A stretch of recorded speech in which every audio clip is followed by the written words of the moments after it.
बातचीत को डिकोड करना सीखें। क्या आप कभी किसी बातचीत को थका हुआ और अधूरा महसूस करते हुए समाप्त करते हैं, हर किसी के सर्वोत्तम प्रयासों के बावजूद जुड़ने के लिए संघर्ष करते हुए? क्या हर तरफ प्रतिभा होने के बावजूद गलत संचार के कारण टीम प्रोजेक्ट पटरी से उतर जाते हैं? किसी भी संवाद में लोगों की मुख्य ज़रूरतों को समझने के लिए 5 कोड शब्दों को शामिल करके आपको इस बात को जानने में सक्षम बनाता है कि कोई व्यक्ति बातचीत से क्या चाहता है। चाहे वह उत्सव हो, देखभाल हो, स्पष्टता हो, सहयोग हो या आलोचना हो, आप इन अनुरोधों को पहचानना सीखेंगे ताकि आप अपनी प्रतिक्रिया का उचित मिलान कर सकें। इन ज़रूरतों को पूरा करें और संचार कहीं अधिक आसान, अधिक उत्पादक और सार्थक हो जाएगा। मुख्य विचार 1। संचार कोड क्या हैं? कुंजल और मुस्कान दोनों पेशेवर थे, शादीशुदा थे और व्यस्त दिनचर्या में एक साथ बच्चों का पालन पोषण कर रहे थे। वे एक दूसरे से प्यार करते थे, लेकिन देख रहे थे कि वे बार बार बहस कर रहे थे और ऐसा महसूस कर रहे थे कि वे अलग हो रहे हैं। कुंजल अपने विचारों को जोर से बोलने की प्रवृत्ति रखता था, जबकि मुस्कान बातों को सीमित करने की प्रवृत्ति रखती थी। मुस्कान के संचार की कमी से निराश कुंजल ने एक कार्यकारी कोच से मदद मांगी, जहां वह मुस्कान के संचार कोड को समझने के 4 चरणों से गुजरा। पहले चरण ने उन्हें आश्चर्यचकित कर दिया। यह आत्मजागरूकता थी। उसे आईने में देखना था और देखना था कि वह क्या कर रहा है और इसका मुस्कान पर क्या प्रभाव पड़ सकता है। उन्होंने पहचाना कि जोर से सोचने की उनकी प्रवृत्ति बहुत निराशाजनक हो सकती है। दूसरा चरण, दूसरों के प्रति जागरूकता, काफी व्यवस्थित रूप से घटित हुआ। खुद को मुस्कान के नजरिए से देखकर वह उसे बेहतर ढंग से समझने लगा। वह उसके व्यवहार को अपने प्रति प्रतिक्रिया के रूप में देखने लगा। उदाहरण के लिए, जब वह पीछे हट गई और शांत हो गई, तो उसने पहचाना कि उसे सोचने के लिए कुछ जगह चाहिए। स्टेज 3 समझ था। कुंजल मुस्कान की शारीरिक भाषा और संकेतों को समझने लगा। उन्होंने इस सरल स्वीकारोक्ति के साथ कि वह परेशान थी, तर्क वितर्क समाप्त करना शुरू किया और जब भी वह तैयार हो, बात करने के लिए निमंत्रण दिया। इस प्रक्रिया के माध्यम से बने विश्वास के कारण मुस्कान ने चरण 4, डिकोडिंग चरण, में खुलना शुरू कर दिया। इस बिंदु पर उसने कुंजल को यह जानकारी दी कि वह क्या सोच रही है और उसे कैसे संवाद करने की आवश्यकता है। उदाहरण के लिए, उसने निष्कर्ष पर पहुंचने से पहले उनसे अधिक स्पष्ट प्रश्न पूछने का अनुरोध किया। यह उसके कोड को अनलॉक करने के सिफर का हिस्सा था। आइए एक पल के लिए भरोसे पर वापस जाएं। प्रभावी संचार जटिल है क्योंकि यह दूसरे व्यक्ति के साथ आपके सभी पिछले इंटरैक्शन के संचयी प्रभावों पर निर्भर करता है। खुले तौर पर और ईमानदारी से संवाद करने की आपकी क्षमता संबंधपरक विश्वास पर निर्भर करती है। यदि अतीत में कभी भरोसा टूटा है, तो प्रभावी बातचीत शुरू करने से पहले इसे दोबारा हासिल करना सर्वोपरि है। अन्यथा, संदेह या झिझक पारदर्शी संचार से समझौता कर देगी। इसके अतिरिक्त, आपको यह सुनिश्चित करना होगा कि बेहतर आदान प्रदान को बढ़ावा देने के लिए परस्पर समझी जाने वाली अपेक्षाएं हों। जब अपेक्षाएं बेमेल या अवास्तविक हों तो संचार आसानी से टूट सकता है। अंत में, असंतुलित पारस्परिक शक्ति से अवगत रहें। चाहे यह वित्तीय असमानता, स्थिति, अनुभव या अन्य कारकों से उत्पन्न हो, शक्ति असंतुलन कम कथित शक्ति वाले व्यक्ति को निर्णय या परिणाम के डर के बिना स्वतंत्र रूप से संवाद करने से रोक सकता है। उनका इनपुट असमान शक्ति गतिशीलता के सचेतन और अवचेतन दमनकारी प्रभावों से सीमित या विकृत हो सकता है। एक बार जब आप इन कारकों को समझ लेते हैं, तो आप प्रभावी संचार बनाना शुरू कर सकते हैं। और यही संचार कोड आता है। अगले 5 अनुभागों में, हम 5 कोड शब्दों को देखेंगे जो उस व्यक्ति को बताते हैं जिससे आप बात कर रहे हैं कि आप कैसे संवाद करना चाहते हैं। शुरुआत से, जश्न मनाना। मुख्य विचार 2। जश्न मनाने की ज़हमत क्यों? सफलताओं का जश्न मनाने से टीमों और संगठनों को बहुत फायदा हो सकता है। फिर भी कई लोग जश्न को सती या कमजोरी के रूप में भी देखते हैं। इस मानसिकता को फिर से परिभाषित करने के लिए यह स्वीकार करना महत्वपूर्ण है कि जश्न मनाने से कुछ लोग असहज क्यों हो जाते हैं। सबसे पहले, यह अक्सर उथले पुरस्कारों या सम्मानों से जुड़ा होता है जो वास्तव में अर्जित नहीं किए जाते हैं। ऐसे किसी भी व्यक्ति के लिए जिसने उपहास का सामना किया है या प्रामाणिक मानवीय संबंध का अभाव है, अत्यधिक उत्सव खोखले साबित हो सकते हैं। कुछ लोग जश्न मनाने के अनुष्ठानों को कड़ी मेहनत से व्यर्थ ध्यान भटकाने के रूप में भी देख सकते हैं। लेकिन शोध से पता चलता है कि जब उत्सव सार्थक ढंग से मनाए जाते हैं तो उनका एक गहरा उद्देश्य होता है। वे लोगों को एक साथ लाते हैं। हासिल किए गए मील के पत्थर, सौदे पूरे होने और लॉन्च का जश्न मनाने से टीम की संतुष्टि, प्रतिबद्धता और सौहार्द में वृद्धि हुई है। तर्कोन्मुख कार्यकर्ता उपलब्धियों के विचारशील विश्लेषण के माध्यम से जश्न मना सकते हैं और भविष्य की प्रगति को आगे बढ़ाने के लिए योजनाएं तैयार कर सकते हैं। भावनाउन्मुख लोगों के साझा कहानियों से जुड़ने की अधिक संभावना होती है, जो उपलब्धियों की भावनात्मक प्रतिध्वनि को पकड़ती हैं। किसी भी तरह से उनकी सफलता को पहचानने से टीमों को एक एकीकृत पहचान और गति की भावना मिलती है। दूसरी ओर, जश्न न मनाने से समय के साथ सामाजिक एकजुटता और प्रेरणा बिगड़ने का खतरा रहता है। उत्सवों की उपेक्षा करने से लोगों को यह महसूस हो सकता है कि उनके प्रयास केवल जांचे जाने योग्य कार्य हैं, जो शालीनता, जलन और नाराजगी को जन्म देता है। इससे यह संभावना बनती है कि लोग कंपनी से अलग हो जाएंगे या पूरी तरह से कंपनी छोड़ देंगे। अंत में, उत्सव हमारी सहज मानवीय आवश्यकता को महसूस करने, महत्व देने और खुद से भी बड़ी किसी चीज का हिस्सा महसूस करने की पूर्ति करता है। जश्न का समझदारी से उपयोग करें और यह टीमों को नई ऊंचाइयों तक ले जाता है। इसे लापरवाही से प्रयोग करें और इसका मुस्कान अर्थ खो जाता है। कुंजी यह जानने के लिए अपने लोगों का अध्ययन करना है कि किस प्रकार के उत्सव साझा लक्ष्यों के लिए उनकी प्रतिभा को पूरी तरह से उजागर करेंगे। मुख्य विचार 3। दिखाए कि आप परवाह करते हैं। देखभाल लोगों की सबसे महत्वपूर्ण अंतर्निहित जरूरतों में से एक है। यह सहकर्मियों सहित सभी पारस्परिक संबंधों पर लागू होती है। देखभाल करना दूसरों की भलाई के लिए चिंता महसूस करने और प्रदर्शित करने का कार्य है, और यह भावनात्मक बंधन और सुरक्षा का निर्माण करता है। लेकिन जब किसी को देखभाल की आवश्यकता हो तो आप कोड को कैसे पहचानेंगे? अक्सर यह अप्रत्यक्ष अनुरोधों के माध्यम से होता है, जैसे मुझे बस इस निराशाजनक स्थिति के बारे में बताने की जरूरत है, या मुझे पता है कि इसका कोई समाधान नहीं है, लेकिन मुझे वास्तव में किसी को सुनने की जरूरत है। ये कथन किसी व्यक्ति को समस्या समाधान की नहीं, बल्कि करुणा की आवश्यकता का संकेत देते हैं। हम सभी को कभी कभी कठिन भावनाओं के लिए आउटलेट की आवश्यकता होती है, या इस पुष्टि की कि हम अपने संघर्षों में अकेले नहीं हैं। यदि देखभाल वास्तविक अनुरोध होने पर आप समाधान की ओर भागते हैं, तो दूसरे व्यक्ति की जरूरतें पूरी नहीं हो पाती हैं। देखभाल प्यार, अपनापन और सम्मान जैसे महत्वपूर्ण भावनात्मक पोषक तत्व प्रदान करती है। मास्लो की जरूरतों के पदानुक्रम में सभी तत्व, जो विकास और पूर्ति के लिए आवश्यक श्रेणियों का विवरण देते हैं। पर्याप्त देखभाल के बिना लोग अवसाद, चिंता, भावनात्मक शून्यता और यहां तक कि शारीरिक गिरावट की ओर बढ़ सकते हैं। अध्ययनों से पता चलता है कि मानवीय संबंध की अनुपस्थिति एक दिन में 15 सिगरेट पीने के बराबर मृत्यु दर के जोखिम को बढ़ा देती है। दूसरे शब्दों में, हमारा मस्तिष्क और शरीर देखभाल के बंधनों के बिना शारीरिक रूप से पीड़ित होते हैं। काम पर और व्यक्तिगत रिश्तों में देखभाल प्रदर्शित करने के सरल लेकिन गहन तरीके हैं। छोटे छोटे संकेत, जैसे कि जब आप जानते हैं कि कोई व्यक्ति अभिभूत है तो चेक इन करना, उन्हें कठिन समय में विचार किए जाने का एहसास कराता है। बिना निर्णय के सुनना, भले ही आप उनके दृष्टिकोण से असहमत हों, सहिष्णुता के माध्यम से देखभाल दर्शाता है। किसी की भरी हुई थाली से काम निकालना, ऊर्जा कम होने पर उनका पसंदीदा नाश्ता लाना, या बच्चे के जन्मदिन जैसे व्यक्तिगत मील के पत्थर का जश्न मनाना विश्वास पैदा करता है। यहां तक कि जब कोई बोलता है तो केवल उद्देश्यपूर्ण दृष्टि से संपर्क करना और उसकी ओर झुकना भी उपस्थिति के माध्यम से देखभाल का संदेश देता है। देखभाल के लिए बड़े प्रयासों की आवश्यकता नहीं होती। लोगों की जरूरतों को पूरा करने की दिशा में छोटी, लगातार कार्रवाइयां सुरक्षा और आश्वासन पैदा करती हैं। हमारा मन ऐसे देखभालकर्ता बंधनों को चाहता है, और उनकी अनुपस्थिति हानिकारक है।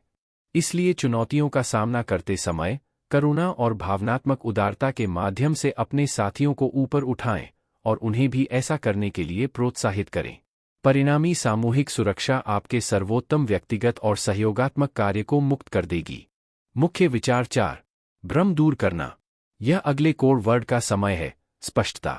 इसे संचार को कम भ्रमित करने वाला और समझने में आसान बनाने के रूप में परिभाषित किया गया है। जश्न मनाने और देखभाल करने की तरह किसी भी बातचीत में स्पष्टता हासिल करना दो तरफा जिम्मेदारी है। दोनों पक्ष स्पष्ट होने और जरूरत पड़ने पर किसी भी अंतराल को भरने के लिए एक दूसरे पर निर्भर हैं। स्पष्टता यह दिखाकर संबंध बनाती है कि दोनों पक्ष आपसी समझ में निवेशित हैं। स्पष्टता की कमी के कारण बातचीत में समय बर्बाद होता है और निराशा पैदा होती है। यह संकेत देता है कि लोग प्रतिक्रिया देने से पहले एक दूसरे के दृष्टिकोण को पूरी तरह से नहीं सुन रहे हैं या समझने की कोशिश नहीं कर रहे हैं। उदाहरण के लिए 1840 की वेटांगी की संधि ने न्यूजीलैंड में माओरी भूमि पर कब्जा करने वाले ब्रिटिश निवासियों के लिए शर्तें स्थापित कीं। ते रेओ माओरी में इसके खराब अनुवाद ने उन पक्षों के बीच निरंतर संघर्ष को जन्म दिया जिनके पास संधि के अर्थ और दायित्वों के बारे में साझा स्पष्टता का अभाव था। 150 से अधिक वर्षों के बाद भी विभिन्न व्याख्याओं में सामंजस्य स्थापित करने के प्रयास जारी हैं।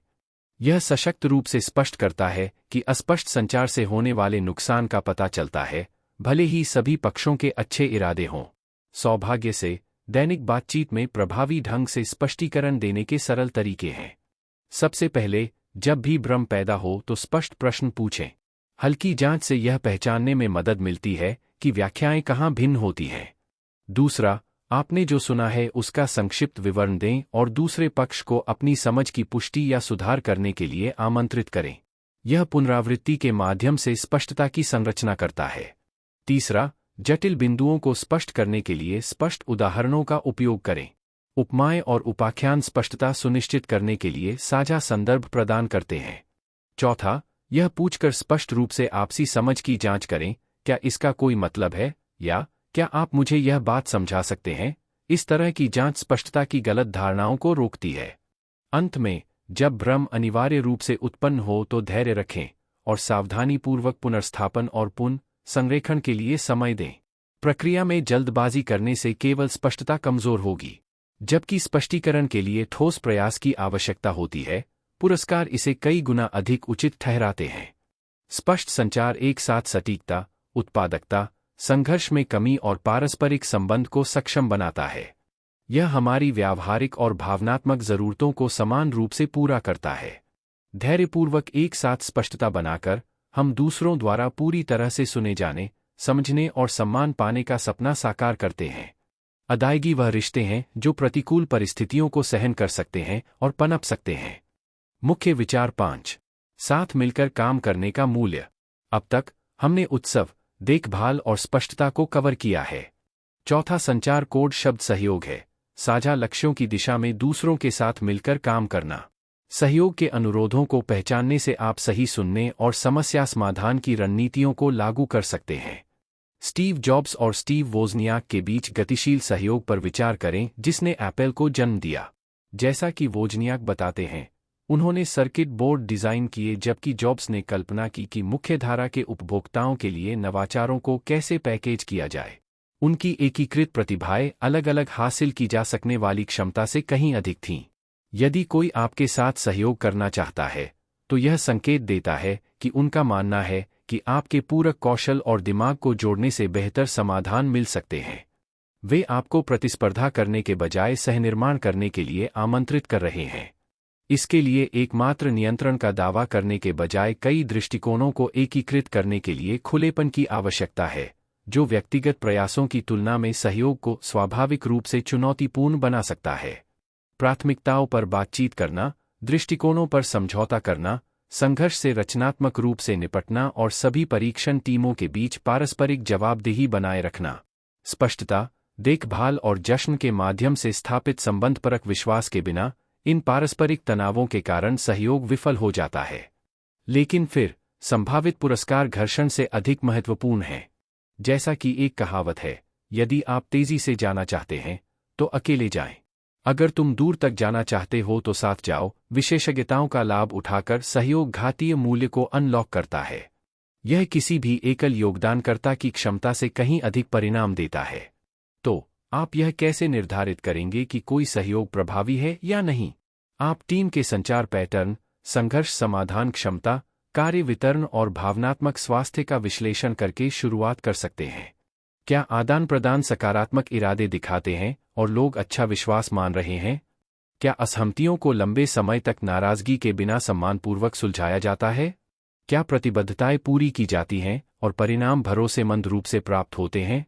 क्या तनाव के बावजूद आपसी सहयोग और उत्सव कायम है? यदि कोई सहयोग इन क्षेत्रों में ताकत प्रदर्शित करता है, तो सहक्रियात्मक क्षमता का लाभ उठाया जा सकता है। अच्छी तरह से निर्देशित सहयोग समय के साथ चक्रवृद्धि रिटर्न प्रदान करता है, क्योंकि विश्वास और टीम एकजुटता बढ़ती रहती है। लेकिन कठिन रास्ते पर एक साथ यात्रा करने के लिए एक दूसरे के लक्ष्यों की परवाह करने की नींव से इसकी शुरुआत होनी चाहिए। मुख्य विचार 6। आलोचना बनाम आलोचना। हम अपने अंतिम संचार कोड वर्ड समालोचना तक पहुंच गए हैं। इसमें किसी चीज का सावधानीपूर्वक विश्लेषण या निर्णय तैयार करना शामिल है। आलोचना को अक्सर आलोचना समझ लिया जाता है, लेकिन ये शब्द अपने स्वर, विशिष्टता, इरादे और दृष्टिकोण में अधिक भिन्न नहीं हो सकते हैं। आलोचना कटु, अस्पष्ट, व्यक्तिगत टिप्पणियों के माध्यम से प्रेरणा को नुकसान पहुंचाती है, जो सबसे खराब इरादे का संकेत देती है। दूसरी ओर, रचनात्मक आलोचनाएं आपसी समझ के माध्यम से सुधार को बढ़ावा देती हैं। वे सकारात्मक इरादे से प्रेरित होते हैं, सुदृढ़ीकरण और विकास क्षेत्रों में संतुलन बनाकर कुछ सुधार करना चाहते हैं।